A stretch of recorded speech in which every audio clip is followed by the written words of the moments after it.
Salut à tous et bienvenue sur FC Analyse et Pronostic, j'espère que vous êtes en pleine forme. On va traiter aujourd'hui l'UFC 311 Makhachev versus Tsarukyan numéro 2 et récap l'UFC Fight Night 249 Dern versus Ribas. Si vous êtes nouveau sur la chaîne, pensez à vous abonner, à laisser un pouce en l'air si le contenu vous plaît et un commentaire, je vous réponds avec plaisir. Vous pouvez retrouver tous les tickets des pronos, ils sont disponibles sur les réseaux sociaux, Instagram, Facebook ou TikTok, les liens ils sont dans la description. L'excellente chaîne Momo MMA nous régale avec du contenu cette semaine. Si vous ne connaissez pas, allez voir d'urgence les amis. Pour l'UFC Fight Night 249, on retrouvait 6 combats sur la carte principale.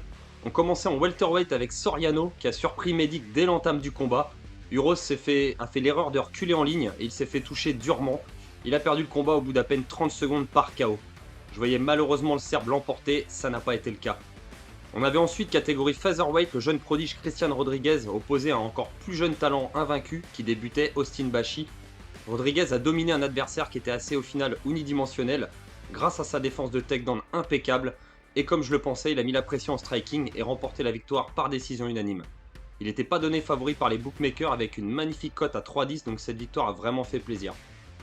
Après on avait catégorie middleweight le vétéran Chris Curtis face au russe Roman Kopylov. Je m'attendais à un duel 100% striking et ça a été très serré. Les deux combattants se sont rendus pratiquement coup pour coup pendant tout le combat, jusqu'à ce qu'à la dernière seconde, Kopylov envoie Curtis au tapis sur un gros high kick. On a eu un arrêt de l'arbitre qui aurait pu laisser jusqu'à la fin, ça aurait évité une grosse frustration pour l'américain. Je pensais que le combat irait à la décision, à une seconde près on n'était pas très long au final. Ensuite on avait à nouveau un combat de striker catégorie middleweight entre le Ghanéen Abdul Razak Al Hassan et César Almeida. Alors l'ancien kickboxer s'est pris un gros knockdown au premier round et je pensais alors qu'il était fini jusqu'à ce que Abdul, en tentant de le terminer le combat avec des frappes à coucher un buffle, il s'est exposé, il a pris un contre parfait pleine mâchoire et il s'est écroulé totalement KO. Un finish violent pour le Brésilien qui a su résister aux tentatives au final de takedown et à la pression du Ghanéen. En co-main event, on retrouvait catégorie welterweight Santiago Ponzinibbio contre Carlston Harris. Un premier round compliqué pour l'Argentin, pas mal gêné par la boxe et le volume du Guyanais. Mais il a su inverser la tendance dans les rounds 2 et 3. Il a même trouvé le finish par KO technique avant la fin du troisième round dans un combat au final plutôt divertissant. Et en main event, on a eu la revanche entre Mackenzie Dern et Amanda Ribas. Premier round remporté par l'américaine, le deuxième plutôt pour la brésilienne. Et dans le troisième, Dern a su trouver la soumission dans les 10 dernières secondes.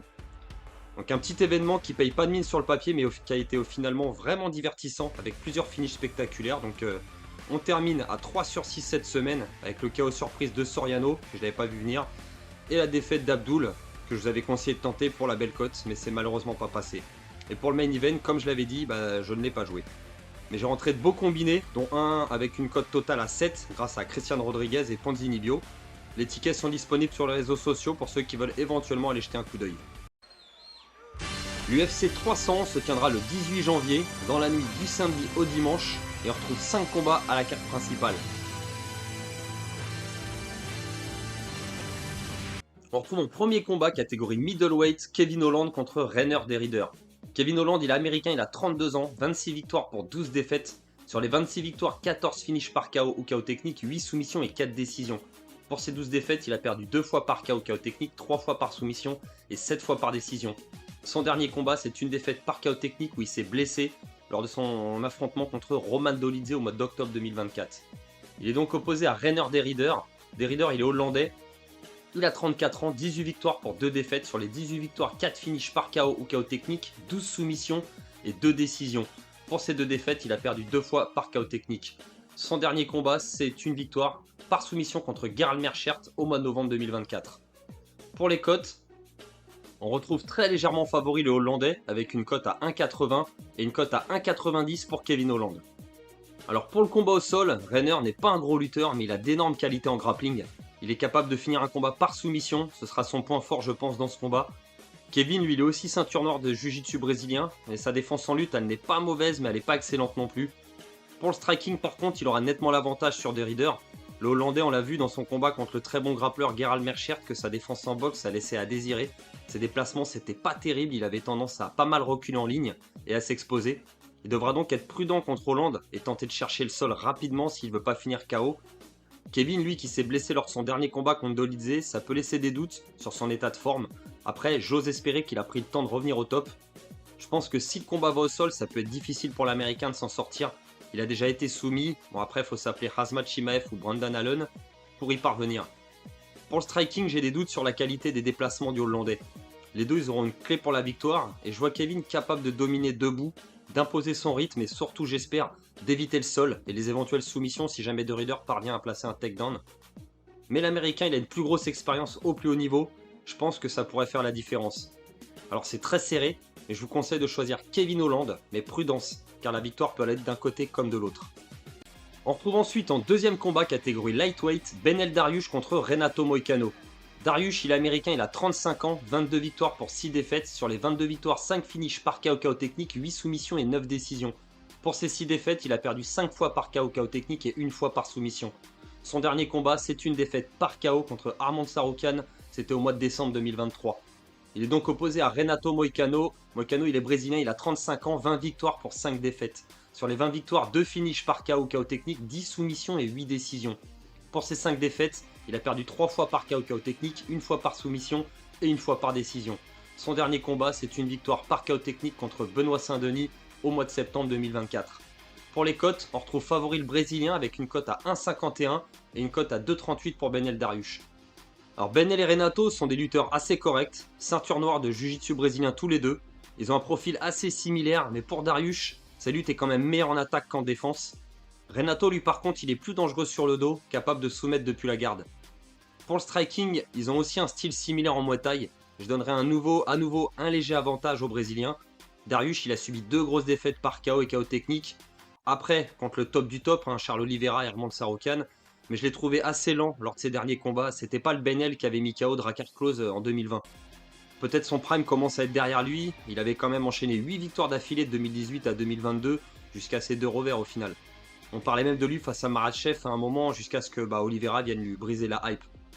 Après, Dariush et Moicano, ils ont le même âge, mais la dynamique, elle est différente. Renato, il reste sur 4 grosses victoires avec 3 finishes contre des gars solides, comme Drew Dober ou Jalin Turner, et il a détruit Benoît Saint-Denis, donc la confiance, elle sera clairement de son côté, ça c'est sûr. Je pense qu'il a les armes pour résister debout comme au sol, et je le pense capable de remporter ce combat. Il faudra tout de même qu'il soit prudent face à un combattant qui a de l'expérience au plus haut niveau. Donc je vous conseille de choisir Renato Moicano, je pense que ça reste le choix qui représente le moins de risques. On retrouve ensuite en troisième combat catégorie light heavyweight, Jiří Procházka contre Jamal Hill. Procházka, il vient de République tchèque, il a 32 ans, 30 victoires pour 5 défaites. Sur les 30 victoires, 26 finishes par KO ou KO technique, 3 par soumission et 1 décision. Pour ses 5 défaites, il a perdu 4 fois par KO ou KO technique et 1 fois par soumission. Son dernier combat, c'est sa dure défaite par KO technique contre Alex Pereira au mois de juin 2024. Il est donc opposé à Jamal Hill. Jamal Hill, il est américain, il a 33 ans, 12 victoires pour 2 défaites. Sur les 12 victoires, 7 finishes par KO technique et 5 décisions. Pour ces 2 défaites, il a perdu 1 fois par KO et 1 fois par KO technique. Son dernier combat, c'est également sa lourde défaite contre Alex Pereira par KO au mois d'avril 2024. Pour les cotes, c'est très serré, on retrouve léger favori Jamal Hill avec une cote à 1,80 et une cote à 1,90 pour Procházka. Jiří a une très bonne défense de takedown et un bon grappling avec des soumissions à son arsenal. Jamal, lui, il a plutôt une lutte défensive correcte, mais ça se limite vraiment à empêcher ses adversaires d'aller au sol pour garder le combat debout. Il peut tout de même, si l'occasion se présente, contrôler ses opposants sur le dos pour chercher à faire éventuellement du dégât avec des frappes en grand and pound. Pour le striking, Procházka, il a un style agressif, capable d'apporter le désordre. Il impose une guerre debout et il peut finir ses adversaires avec des coups vraiment pas ordinaires. Il avait pulvérisé Volkan Ozdemir et Dominic Reyes, qui sont de très bons strikers. Il avait aussi battu Alexander Rakic de la même façon. Lui, il a plutôt un style plus propre, une boxe en ligne avec de bons jabs. Il est assez agressif aussi, cherche le KO à chaque fois. Alors ils sortent tous les deux d'une grosse défaite contre le champion Alex Pereira, mais je pense qu'ils ont tous les deux le mental pour revenir au top de leur forme avec la confiance chargée à bloc. Je pense que le combat va se dérouler principalement debout, et les deux vont chercher à mon avis le finish. On a pu voir que le style de Jiří, il a ses limites contre un excellent striker comme Pereira, mais si dans leur premier combat il avait quand même réussi à poser des problèmes à Poatan, dans le deuxième, il n'a vraiment pas pu s'exprimer. Jamal, lui, faisait plutôt jeu égal contre Pereira pendant 3 minutes jusqu'à ce qu'il se fasse complètement éteindre. On avait rarement vu il en difficulté jusque-là, à part contre Glover Teixeira, qu'il avait quand même touché pas mal de fois à plusieurs reprises au visage. Je pense Jamal capable d'éviter de rentrer dans le jeu du Tchèque. La boxe de l'Américain peut lui poser des problèmes. Si Jiří, comme à son habitude, il cherche à faire la guerre, il risque de s'exposer et de subir les contres puissants et précis. Je vois pas ce combat aller à la décision, je pense qu'on aura un finish à coup sûr. Je vous conseille donc de choisir Jamal Hill, mais prudence, car ce combat peut nous réserver de grosses surprises. On retrouve en co-main event combat pour la ceinture Bantamweight, Merab Dvalishvili le champion contre Umar Nurmagomedov. Alors Dvalishvili, il est géorgien, il a 34 ans, 18 victoires pour 4 défaites. Sur les 18 victoires, 3 finishes par KO ou KO technique, 1 soumission et 14 décisions. Pour ses 4 défaites, il a perdu 1 fois par soumission et 3 fois par décision. Son dernier combat, c'est sa victoire contre Sean O'Malley au mois de septembre 2024 par décision unanime. Il est donc opposé à Umar Nurmagomedov. Nurmagomedov, il est dagestanais, il a 29 ans, 18 victoires pour aucune défaite. Sur les 18 victoires, 2 finishes par KO technique, 7 soumissions et 9 décisions. Son dernier combat, c'est une victoire difficile par décision unanime contre Cory Sandhagen au mois d'août 2024. Pour les cotes, on retrouve gros favori le challenger Umar avec une petite cote à 1,25 et une grosse cote à 3,60 pour le champion Merab Dvalishvili. Alors Merab, c'est un lutteur capable de dominer un Olympien comme Henry Cerudo. Il a un rythme inégalé en tentative de takedown. Sa lutte en enchaînement, elle est monstrueuse et il met une pression constante. C'est un véritable tank. Par contre, son grappling et ses soumissions sont assez limités, surtout s'il se retrouve sur le dos. Mais il est difficile à garder au sol grâce à sa petite taille et son petit corps hyper compact. Umar, lui, c'est le style dagestanais. Grosse lutte, gros grappling, plusieurs soumissions à son arsenal, même si la dernière remonte quand même à 3 ans en arrière. Les deux, ils ont un cardio presque illimité. La seule fois où Dvalishvili il a été mis en réelle difficulté au sol, c'était en 2018 contre Ricky Simon, et en plus, il n'avait pas tapé. Umar, lui, il a eu du mal à imposer sa lutte contre Cory Sandhagen dans son dernier combat, il a dû batailler difficilement. Le striking sera à l'avantage de Nurmagomedov, il a une meilleure boxe que Merab, il varie bien les kicks, il a un jeu quand même plus complet. Il peut poser des problèmes aux champions debout.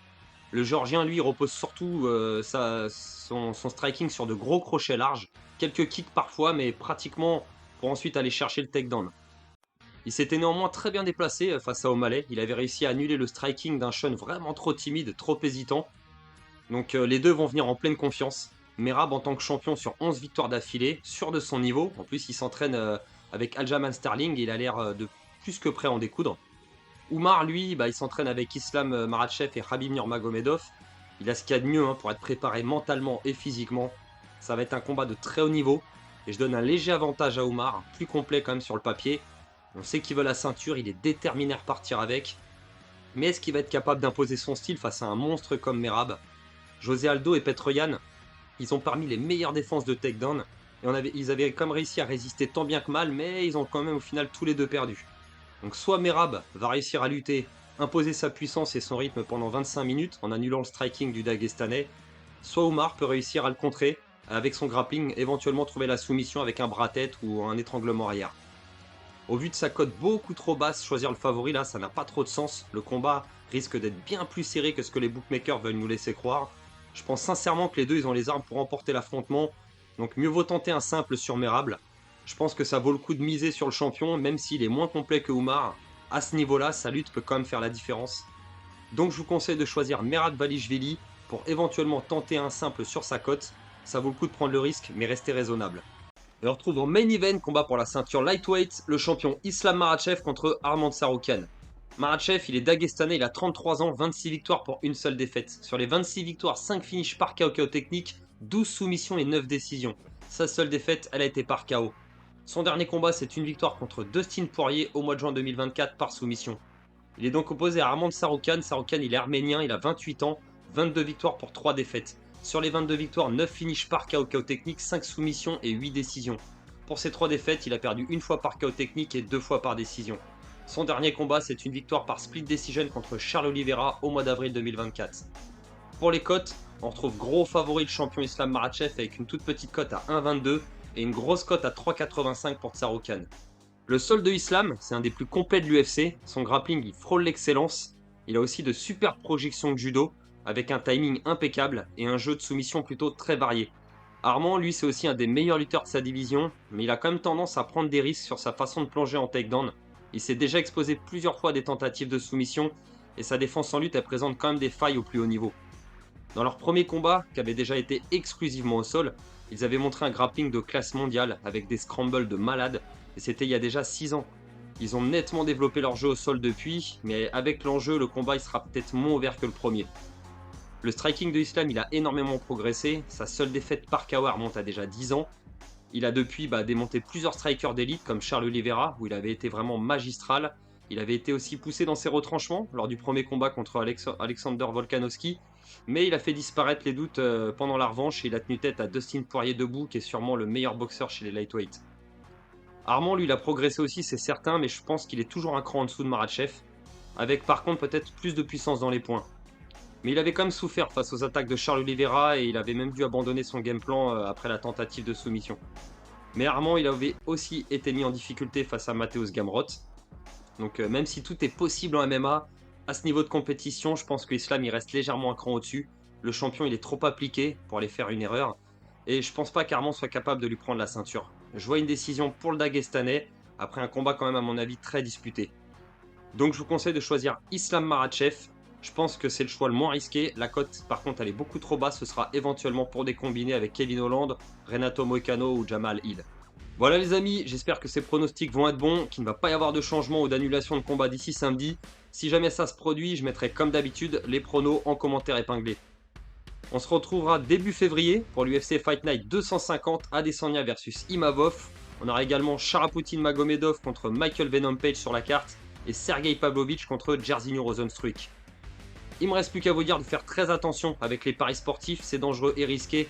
Jouez toujours de façon ludique et réfléchie, l'argent que vous pouvez vous permettre de perdre. C'est bien entendu interdit aux moins de 18 ans. Si jamais vous êtes en détresse d'argent, n'hésitez pas à appeler le numéro qui est affiché à l'écran pour vous faire aider. Sur ce, je vous souhaite une excellente soirée et je vous dis à bientôt. Ciao à tous.